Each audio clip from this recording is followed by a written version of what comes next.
Okay. Hi, everybody. Welcome and thank you for joining us on this little bonus Spring 2025 colloquium. We're very excited to have honors student Michelle Walraven, who's going to be speaking to us today on community leadership in action. But first, Dr. Jennifer Davis, the mentor for this project, wants to talk a little bit about the project. Thank you so much, Dr. Nakashian. My name is Dr. Jennifer Davis. I serve as Director of Community Engagement here at A&M-Texarkana, housed in the School of Professional Education and Community Engagement. And I'm also serving as an adjunct instructor, and I had Michelle in my community leadership class. And then she came and wanted to do an honors project, and I was like, heck yeah, let's talk about the community. I already saw from her work that she was very involved in the community. And so I presented an honors project to her, and the overview is it invites Michelle to engage deeply with the principles of community leadership by integrating their ongoing community work into an academic exploration. By reflecting on real-world experiences, Michelle will analyze how grassroots leadership develops, sustains impact, and contributes to the common good. So there is going to be an analysis, a research component that she has submitted to me in a paper document, in addition to a reflection. And then the final component of the honors presentation is the actual presentation in front of a group of folks here on campus. So we're going to kick it off. Michelle Walraven is a student in our Bachelor's in Leadership program, and we're excited to hear from her today on community leadership. Michelle, come on down.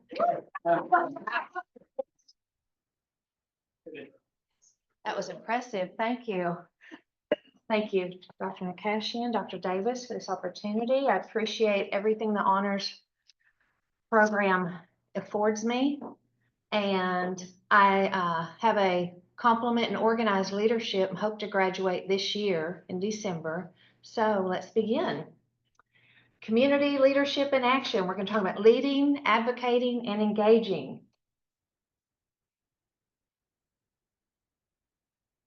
You have to click on the screen. There we go. Sorry. And my volume, let's see. Well, I will just tell you what my little talking head said. Leadership-Texarkana is a grassroots program. I'm going to read to you. Let's see, just a moment. I need my presentation view. Don't worry about that. We'll go with this. Okay, I'm going to read to you the press release from the original inaugural class, July 19th, 1979, Leadership-Texarkana. Remember that name, because this exciting new program of the Texarkana Chamber of Commerce is destined to have a far-reaching impact on the future of Texarkana. 46 years later, they are now an independent organization, raising up leaders and encouraging them to participate in our community, advising them of the best utilization of their time. I was a 2009 graduate of this program, and at that time, their focus for students was to join a board on completion. I joined the Literacy Council. Since then, I have served on the Junior Achievement Board, the Homeless Coalition, Kiwanis, and currently on the Texarkana Resources for the Disabled. I have a special guest today I'm very excited to introduce you to. For the inaugural class, there were over 200 applications. 25 were chosen. Dr. Tom Alston, would you join me for a moment? He was a student of the inaugural class of Leadership-Texarkana. Would you tell us what drew you to this program? I was active in the community, and I saw what was happening. There was a lot of publicity around this that really went on for a couple of years. If it started in 79, I think our class was 81. And so by that time, I thought I maybe could offer a little bit more than I was already doing in the community. And I also noted that we weren't growing in the community quite as rapidly as Dallas was taking off. And I thought, well, maybe, you know, one more person might make a difference. I don't know. It's pie in the sky sort of thing. Naivete better than cynicism and all of that. And so, so I made an application and got accepted. I was lucky. I was fortunate. That was an exciting year, and I want to tell a little bit about it if I can. So please, go ahead. But, so the whole idea, you may know this, but I don't know how many, most of you don't know this, is this was actually conceived by a Texarkana native, Dan Petty, who graduated from Texas High, and so he went on to greater things. He was a true Renaissance guy, and not unlike Ross Perot or some of these other people. And he went to Texas, played football down there, got an engineering degree, went to Wharton, Pennsylvania, and also got a degree in IT up at North of Dallas, what is it, UT Dallas, I guess. And worked for the Chamber of Commerce. He worked for all of these places in Dallas, and he's now buried back here. He had an untimely death. But one of his classmates was, and players on the football team, they all played football, was Eddie Daines. And Eddie Daines was with the Chamber of Commerce at the time, a little bit ahead of me, but we were all on the Chamber of Commerce back in that era. And they picked up on that Dan had started this executive training program in Dallas. And they thought, well, maybe we can do that here. And he and another guy, they're insurance guys here in town now, mostly retired, but I forget the other guy's name, I've got it written down, but anyway, and then a woman, a community volunteer by the name of Nancy Sandifer joined them. She was working for the chamber in a volunteer capacity. I don't think any of them were ever being paid anything. And so she took the lead and became kind of the executive director and got this all going with Eddie Daines and other support in the community. They hyped it, and as you see, they got a fair number of people to apply. And I had an enjoyable year. We did 8 or 10 sessions. We did bonding initially in a room like this where we all got to know each other. And then we went to particular industrial sites and for instance, Cooper Tire, and saw the actual manufacturing process. Another major thing we did, we had meet and greet with the true leaders at the time of this community, whoever they were at the time. And from that, we were to take away some enhanced understanding of how you participate in the community, how you can get in the community, how you meet a few people, so you got an in somewhere. And I thought it was successful, and clearly it has been successful. It's gone on now for 44 years. So what I'm telling you is a memory of 44 years ago. That I'm probably lying about something, not really. But you know, you can't remember much about that long ago. But anyway, those are the main things. But volunteerism has been my life. I can go into great detail on that, and I would do more, and I am doing some even now, minimal, but age catches up with it. When we were doing that, I'm a depression baby, which is hard to believe. I'm still alive, but there weren't very many of us born in the Depression, and so there weren't very many people in young age when we come along and start our interest. So 10 years later, then the baby boomers came on through, and they overwhelmed us all and put us to pasture, if you understand what I'm saying. So there was a lot better supply of potential community leaders 10 years later. But in the 70s, early 80s, late 60s, we were the Depression babies that did this. And so it changes with time. That's one of my points I would make. I don't. Beyond that, there are a lot of interesting stories about it, but those are the main points, Michelle. I appreciate your contribution, and I know that you continue to be a community leader through Christus and your other contributions, so I appreciate you. Thank you for sharing. Thank you. Okay, let's see now.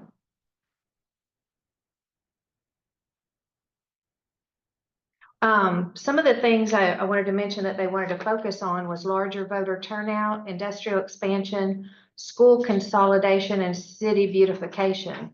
So things really haven't changed a whole lot since then. What do organizations like Leadership-Texarkana mean for communities? Well, their goal is to educate leaders, like Dr. Austin said, provide ongoing opportunities. So think sustainability, which they clearly have because Dr. Austin is still active in the community. Educate them about community issues, best, like I mentioned, best utilization of time, and promote leadership through awards by identifying exemplary leaders. They do own the brand Go TXK, which is a community-wide calendar that helps increase participation and awareness for events.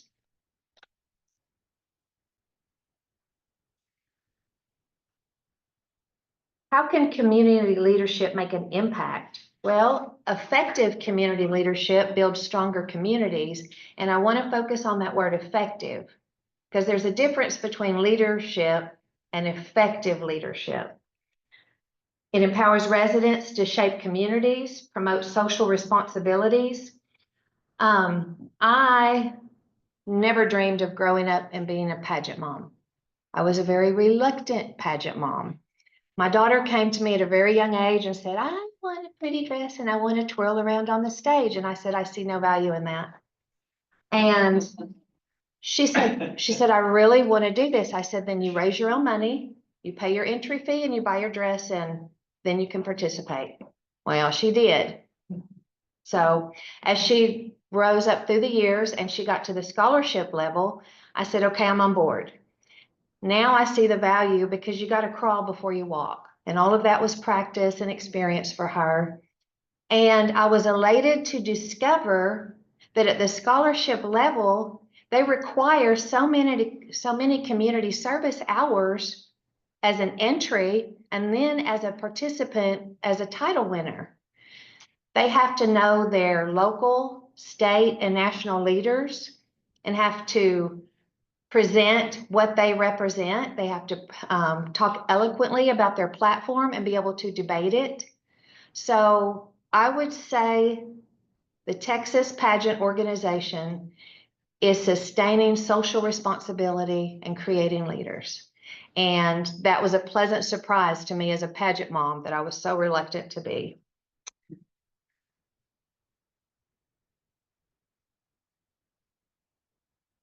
Advocacy has the power to make a difference. This is a topic with so many layers. Our clients at Texarkana Resources, that's Easton there, and he's making chili, and we'll talk about why he's making chili later. But he was so proud and such an exciting day. They need advocacy with the community, with their families, with their medical providers, with our government. So everyone's heard of the ADA, American Disabilities Act. That started with advocacy. And now we see that physical impact everywhere we go with accessible bathrooms, parking spots, transportation. Adults with disabilities are taken advantage of physically, financially, emotionally, and without advocacy, some end up sick, destitute, and exploited.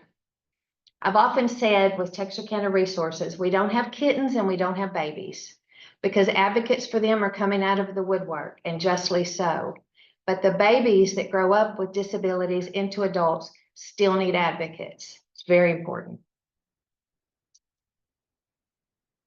How do you advocate in your community? Support local nonprofits, attend community meetings and events, participate with the school board, basically volunteer, get involved. Find what role suits you, your schedule, and your family. My husband and I volunteer differently. What works for me doesn't work for him. He volunteered as the baseball commissioner. He molded young minds with guidance, good sportsmanship and dedication. I like events. I like to have a party.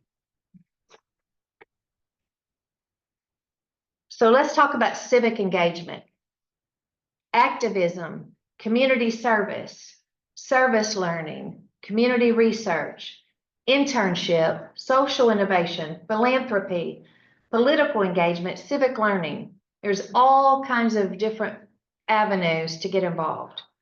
Activism would look like maybe running for office or running an organization, neighborhood cleanup. Community service could be tutoring or serving a meal at a soup kitchen. Service learning could be learning about food insecurity and volunteering at a food bank. Community research, you could track attendance at a senior center and use metric data to determine why some events were highly attended and some weren't. Internship, a student could work through the summer with a business and offer their administrative duties or marketing skills. Social innovation could look like a community garden. Is there a community garden on campus? Not yet. Okay. Yeah, that would be amazing. Philanthropy, my favorite is teaching a child how to run a lemonade stand and then taking their profits and donating it to the charity of their choice, thereby sustaining that tradition of social responsibility. Political engagement, voting, advocating for policy, taking the little ones with you to vote so they grow up being comfortable with that process. Civic learning, now this one is my favorite. Analyze policies to inform. How many times have you been in the ballot booth and haven't had time to research all these initiatives? I try to do it, but I don't always have time. So those people that do it, like a couple years ago, the teachers' raises were on the ballot. You may be familiar with Mary Nell Short. She was a retired teacher, upstanding person in the community, just full of integrity. I trusted her judgment and her opinion. She researched the initiative and told us how to vote for teacher raises. Because if you don't know how to vote, you might be voting for it or you might be voting against it. There was another vote down in the hill country. They wanted to keep horse track racing. And my girlfriend sold advertising. She said, I'm being flooded with, all these new clients. And I said, what you need to tell them is not just advertise to vote on these initiatives. Tell voters how to vote for that initiative. And that's an incredible service that someone can simply provide from the comfort of their own home.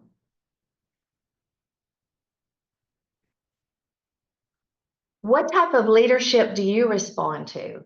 Mobilization or coordinating activities, developing diverse relationships, fostering trust and collaboration, are all concepts of community leadership. But that leadership can look very different depending on the style. Transactional leadership focuses on achieving objections and ensuring compliance through rewards and punishments. Transformational leadership involves engagement and interaction with others through raising motivation and morality in both the leader and the follower. Servant leadership prioritizes serving others with a focus on enriching lives, developing organizations, and creating caring communities. Participative leadership involves the community in decision-making, fostering a sense of ownership and engagement. And authentic leadership emphasizes self-awareness, genuineness, and ethical behavior in leadership. Ideally, an effective leader will encompass a piece of all of these to be a well-balanced leader and use those skills when needed in situations.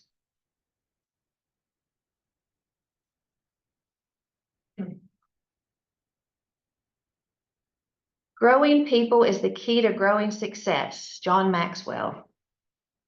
He's one of my favorite. He taught us to have a teachable spirit. I had a teachable spirit when my daughter said, I want to do this. And I said, there's no value. And then I learned there's all kinds of value.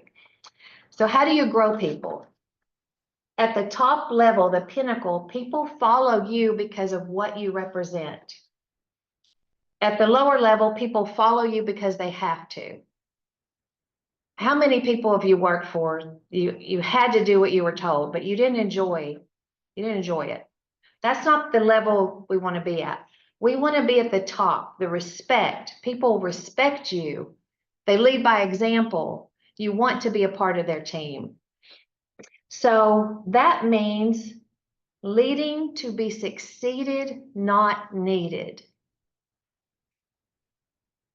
You can be the best leader, but if you leave in an organization and it collapses, you didn't train your people. You didn't have a team that could pick up where you left off.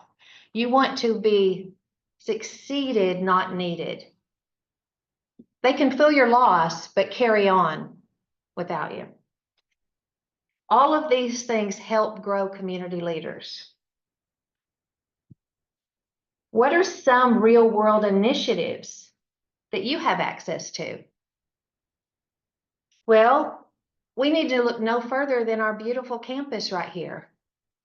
The Center for Financial Literacy and Investment, it's based on the application that everyone, regardless of background or experience, deserves the knowledge and tools to make informed decisions about their money. Do you think that's important? If you can't make informed decisions about your money, you're not going to get very far. You're going to experience a life of difficulties. You're going to struggle. That is a very simple tool, but a key tool to that balance. A&M has also worked with the Chamber for the integration of the ACT Work Keys National Career Readiness Certificate, designed to help individuals with essential workplace skills. This program is based on holistic development. Yulia, would you join me for a moment? So Yulia is a member of our Rotaract Club for students. It's a branch of Rotary. So would you come tell everyone how they can get involved? Yes, absolutely. So I'm the Community Services Officer at the University-Texarkana, and actually we have a meeting on April 16th at 12 o'clock here at the UC 210, I think. And there are many ways how you can get engaged. We have several projects going on. We're working with Texarkana Resources for the Disabled, opportunities. There will be a fundraiser this weekend also for the disabled. There are many ways how you can contribute back to the community, and you can start your own project. So I think it's pretty exciting. Also, you can get connected with like-minded people and work together for the community. Thank you, Yulia. Thank you. So civic organizations like Rotary, Kiwanis, Altrusa, they're doing this right. They're reaching young leaders through school memberships. They are teaching members as young as 12 years old how to organize a club, manage their funds, plan and execute service projects, and they are sustaining their organizations. They are teaching the value of service. Let's take a look at some local community partnerships and what they're doing.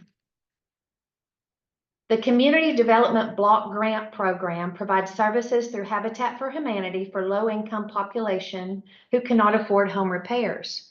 So they're a city and a nonprofit working together to help the low-income population keep their houses in order, which contributes to city beautification. Nobody wants to live next door to a house where the roof's falling in because the inhabitants can't afford to fix it. Partnership for the Pathway and Run for the Line Half Marathon enhance community access to trails and green spaces. I love this project. I love the new trend of sidewalks. For so many years in this town, if you saw someone walking, you thought their car broke down. It was not community friendly. The accessibility on a scale of 1 to 10 was 1. This Pathways has really gotten people excited about community bonding in outdoor spaces. Both of these types of organizations encourage community participation in different ways. The Race with runners and volunteers, Habitat for volunteers for action, for improvement. One local well-known grassroots organization is Randy Sam's Homeless Shelter. They absolutely have a shared responsibility to eradicate the cycle of homelessness. I don't know that we will ever see them completely attain that goal in our lifetime, but that doesn't mean we shouldn't strive to do so. They're vested in the community through case management, job assistance with training, life skills classes. All of those actions inspire change. They work hand in hand with the Homeless Coalition to determine data and research for accurate numbers to provide medical resources and education. When you think of inclusive leadership, what comes to mind? So I think Leadership-Texarkana is one, because every year they're trying to generate a diverse population into leaders. PTAs. I served at our local PTA for 4 years. I started as a vice president on one campus until finally serving as president. And I learned more about volunteer recruitment and retention in PTA than I've learned anywhere else. I also learned how to delegate. I have trust issues and it's difficult for me to let go.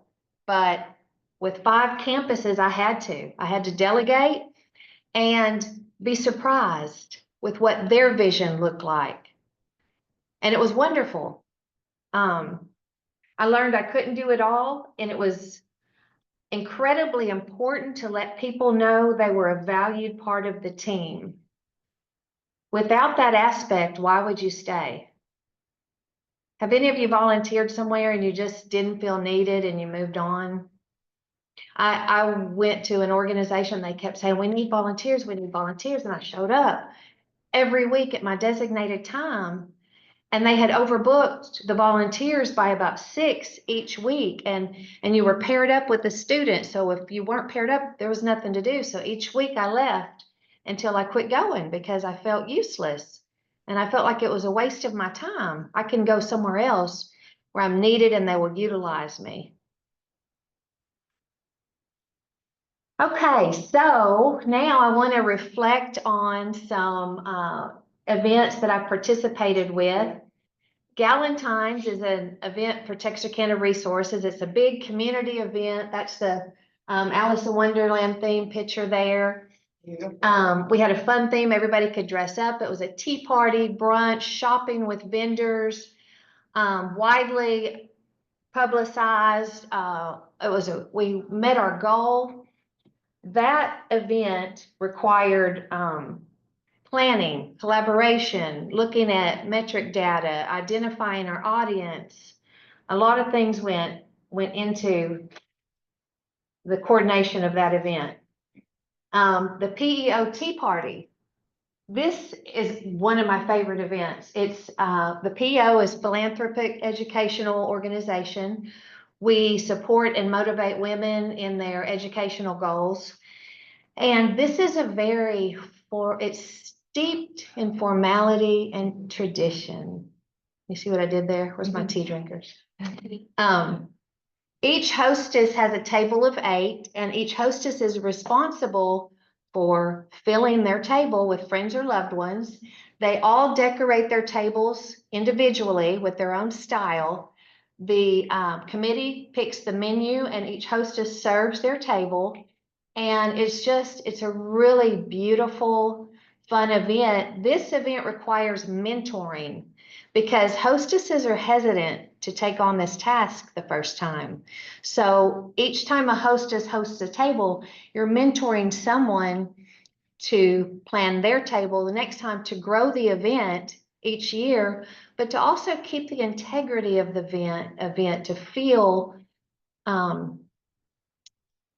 special and small as you grow it. And I can't really explain how that feels, but we grow it each year and it still feels very personal and exclusive while including everyone. And our chairperson this year is Robin Townsend. So if you'd like to tell everyone about this year's event, it is sold out, but maybe encourage them to get in early for next year. just a little, well, this is our 4th year. We, with permission, borrowed this idea from the now defunct Women for the Arts, but we do it our own way, a little bit differently. And as Michelle said, it's very much a hostess-driven event. Rather than just sending mailed out invitations to a mailing list, we depend on each hostess to reach out to her friends and invite them, and it's almost like planning a wedding reception, you know, people, we want to make sure that if there's somebody who doesn't come with somebody, that we kind of know who they would like to sit with and have a good time, and we enjoy the art of conversation, and we raise money for our, what we call projects, which is scholarships, grants, and loans for women to start or continue their education. Our organization was started in 1864, I think. We are the oldest philanthropic women's organization in the country. We have 2 chapters here in Texarkana. Thank you for the mention. Yeah. We are sold out this year, but if anybody wants to be invited next year, Yes. Michelle, she's So- a sister. So these are all the ladies in the kitchen preparing all of the goodies. And I mean, every bit of it from beginning to end, it's just a magical event. The Bridge City Chili Cook-Off. These are some of the clients from Texarkana Resources. So for that event, it was my job to instruct them on how to cook their chili. We did prepare it a day before because everybody knows chili's better the second day. And there was a lot of pressure on me for this event because they won last year with a different board member. And I thought, if they don't win, it's not because of them, it's because of my recipe. Because everybody knows chili is subjective. It's like art.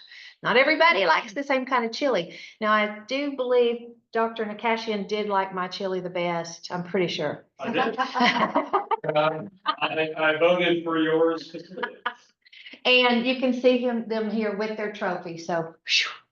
But that was, you know, providing an inclusive environment for all of them to learn and participate. The event benefited the Texarkana Homeless Coalition.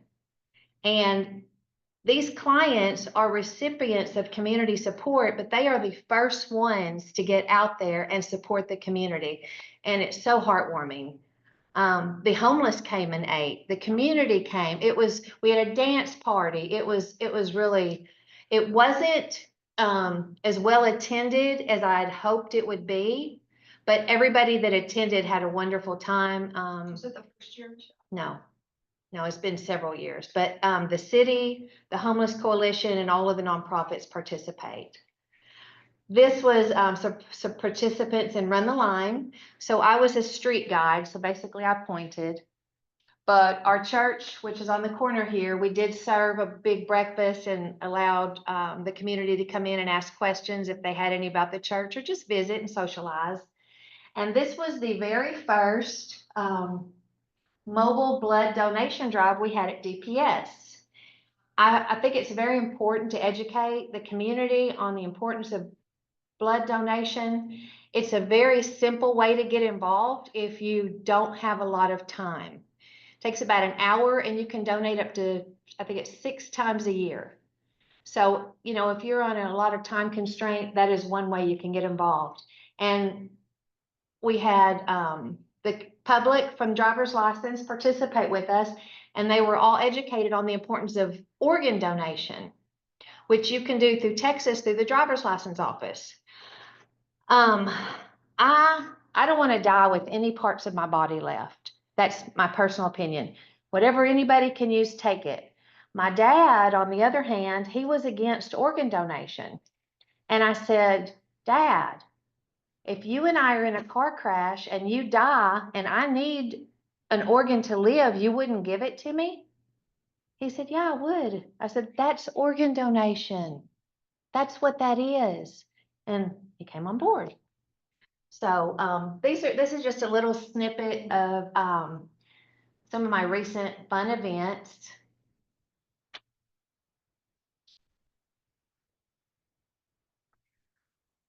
I want to leave you with a couple thoughts. Zig Ziglar saw a lot of success as a motivational speaker. And these were two that really hit home with me. Lack of direction, not lack of time, is the problem. We all have 24-hour days. And the greatest of all mistakes is to do nothing because you think you can only do a little. Now, with that said, you know, I've talked about balance. Balance is very important. It's very important for your well-being. If you don't have anything, if you haven't filled your cup, you can't give anything. So your pie should be balanced with home, school, faith, if you know, however you practice that, volunteerism, activism, whatever you choose to participate in. You can't be at school all the time. You can't be at work all the time. You need a balanced pie for your overall well-being to give your best in your community. And I also want you to think about, when you leave here, why is sustainability important at a local level? Because I think that will move you in new ways maybe you haven't thought of. And a challenge I have, I'm glad you brought that up, because the Rotaract is participating with the fundraiser this weekend at, It's in hooks somewhere. yeah, it's a pork and pork on a fork. But I would challenge this campus to host a fundraiser once a year to benefit Texarkana Resources for the Disabled. I feel like there are a lot of different classes that could participate that are educated on people with disabilities, on fundraising, like a lot of different aspects that we could implement into this to collaborate as a community partner. And that concludes my presentation. Are there any questions? Have you heard of the League of Women Voters? Yes, Do we have a chapter here in Texarkana? I don't know. See, I don't think we do. It was, I think it was started in 1920 with the suffrage movement. Mhm. And Is it's that a right? wonderful- History Yeah, teacher. and it is a wonderful organization. It's nonpartisan, and when you were talking about voting, that's what it does, is it educates people on how to vote.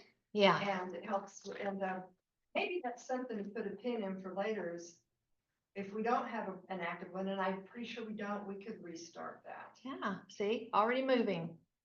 I've got a question. Okay. Okay, so in your paper, you had shared the transformation of your involvement from being a participant to a leader in some of these organizations. What personal values guided you in that transition? Because I feel like that's a hard transition to make for some folks. Mhm. So I was just wondering what personal values helped you with that transition. For me, it was emotional. It was an emotional transformation. Like I said, these clients are the heart and soul of this organization. I'll get emotional talking about them, but you have to find your passion. You can't just pick somewhere and volunteer. If it's not your passion, it's going to feel like a duty, and you're not going to be able to sustain that involvement. So that's what drove me, was my emotion and my passion for what I was involved with. All right, thank you. Any questions from our audience? Along that line, I think in terms of in support, I guess is what you're doing, but it's a little bit of a difficult problem for people. They conceive that they want to help with education, the PTA, when their kids are in school. And then to understand what's going on is the next step. So you have to participate, but to get to that leadership, to take control of it, you have to understand it. So you do have to work in place. A lot of people don't want, they want to think of something and they want to be a leader. You do have to work in place many years, and some of us can never get there. And that's where charismatic or, you know, more talented than I am people sometimes do have to show that leadership. So I don't know whether I'm making sense, but there's a kind of a 3-step process to it. And you got to pick where you're going to be a leader, partly, but you also have to have certain talents, and you have to know within yourself what your talents are to be able to say, I'm going to lead PTA. Obviously you did it and got successful outcomes. But there are plenty of people who would want to be PTA members that wouldn't have the capacity to leave and take forward. And so they might give up, or they just can't do it, but they might move to another organization and then be able to do it if they have more Right. interest, more abilities and all. But that's for me, that's always been an important thing. And I've been many times in many programs through the years, but in different volunteer efforts, but that stepping forward has always been a real question mark for me that not everybody can do. A lot of people don't want, they just don't want to put the time in to learn about it. And that's okay. You know, find your niche, find your time allotment. Don't bite off more than you can chew. Do what you say what you mean. You know, if that's not for you, that's okay. I will tell you that I don't have anxiety and I don't have problem. You know, I can sing karaoke without a cocktail. I mean, I don't care. I mean, I'll embarrass myself so other people feel comfortable to do it. But I did have anxiety hosting my first PTA meeting as chairperson because it was at the school I grew up in. And I was with my peers and I started to walk out on stage and I almost couldn't do it. And I said, you know what? This is what worked for me. And it may sound silly, but I unzipped my Michelle suit and I stepped into my Oprah suit. And I said, what would Oprah do? And I was Oprah and everything went fine. So, you know, find what works for you. Did you do it? Did you know you were stepping over at that moment in time, or did you reflect later and realize? Oh, no, I knew it I mean, I almost couldn't do it. I was like, I can't do But this. that's how you talked to self. Yes. And made that transition Yes. right there. Right then in that moment. Were you open to me? No, now I'm open. Now I'm like, nah, you know, what- Beyonce does the same thing. When she's on stage, she knows she's embodying Sasha Fierce. Okay, And yeah. so that's how she performs, because it's a different vibe. Mhm, yeah. Whatever works for you. Yep. Find your Sasha, find your Oprah, whatever. Thank you so much, Michelle. Thank you. Well done. All right, I will go ahead and get this posted on our YouTube channel. For those of you who obviously follow the Honors College at A&M Texarkana's YouTube, you will see it there presently. Thank you. If you don't follow it, shame. I'll Good. find it, yeah. Thank you.